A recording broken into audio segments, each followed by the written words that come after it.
మీరు ప్రతిపక్షంలో ఉన్నప్పుడు చాలా పోరాటాలు చేశారు. రాజధాని నిర్మాణం సంబంధించి అట్లాగే కొన్ని అంశాల మీద ప్రజలకు సంబంధించి మీ తాడేపల్లి లోకల్ ఇష్యూస్ మీద వాటిని ఎంతవరకు ఈసారి నారా లోకేష్ గారు అడ్రస్ చేస్తారు? అమరావతి రాజధాని నిర్మాణం అనుకున్న టైంకి ఏమైనా మొదటి దశ కంప్లీట్ అవుతుందా? ఖచ్చితంగా. అంటే మనం సెంట్రల్ గవర్నమెంట్ ఆల్రెడీ ఇంతకుముందు మనకి ఫండ్స్ అంతా సెంట్రల్ గవర్నమెంట్తో ఇబ్బంది ఉండేది. పోలవరానికి కానీ, పోలవరం కాకుండా అమరావతికి కానీ, అమరావతికి 15,000 కోట్ల రూపాయలు అన్నారు. ఫర్ ఎగ్జాంపుల్ మనం విడతల వారీగా స్టార్ట్ చేసినా సరే, పోయినసారి మనం 1,500 కోట్లు, 15,000 కోట్లు కాదు, 1,500 కోట్లు పెడితేనే రాష్ట్ర ప్రభుత్వం కొంత కాంట్రిబ్యూట్ చేసుకొని వాడికి చూస్తే majority of the seed axis రోడ్లు, నార్త్ రోడ్లు కానీ ఈస్ట్ రోడ్లు కానీ, రాజధానికి ఉన్న నార్త్ రోడ్ ఎన్ అండ్ ఈ రోడ్స్ ఏవైతే ఉన్నాయో అవి మెజారిటీ ఆఫ్ ద రోడ్లు. మనం కనుక ఎప్పుడైనా ఖాళీగా ఉన్నప్పుడు రోడ్డు వేసి ఎంతవరకు వేసారని వెళ్తే దాదాపు అమరావతి వైకుంఠపురం దాకా అది దాటి కూడా ఉంది. రోడ్డు ఫామ్ అయిపోతే ఒక పిక్చర్ వస్తుంది.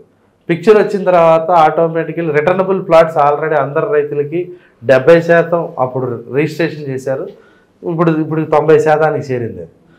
అది అయిపోయిన తర్వాత ఇప్పుడు వచ్చిన ఫండ్స్ ఏంటంటే హెచ్ఓడి బిల్డింగ్స్ కట్టడానికి కానీ, లేకపోతే మా ఐకానిక్ బ్రిడ్జెస్ కట్టడానికి కానీ, లేకపోతే గవర్నమెంట్ ఆఫీసెస్ బిల్డ్ చేయడానికి కానీ, యూనివర్సిటీస్ సెటప్ కానీ. మేము గతంలో చూసినప్పుడు మేము ఒక ఎస్ఆర్ఎం యూనివర్సిటీకి వెళ్ళాం. ఎస్ఆర్ఎం యూనివర్సిటీ కానీ అమృత యూనివర్సిటీ ఎంతవరకు సెటప్ అవ్వాలా.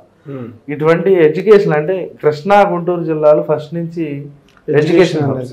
ఆ ఎడ్యుకేషన్ హబ్స్ని ఆ ఉన్న లోకల్ వనరుల్ని ఉపయోగించుకొని వాటిని ప్రమోట్ చేసే దిశగా యూనివర్సిటీలు పెట్టి హాస్పిటల్ పెడితే, యూనివర్సిటీలు పెడితే దానికి అనుబంధంగా వేరే పరిశ్రమలు, దానికి అనుగుణంగా పిల్లలు వస్తే తల్లిదండ్రులు వస్తారు, తల్లిదండ్రులు వస్తే ఇక అన్ని వనరులు పెరుగుతాయి అన్న ఉద్దేశంలో ఉన్నాం.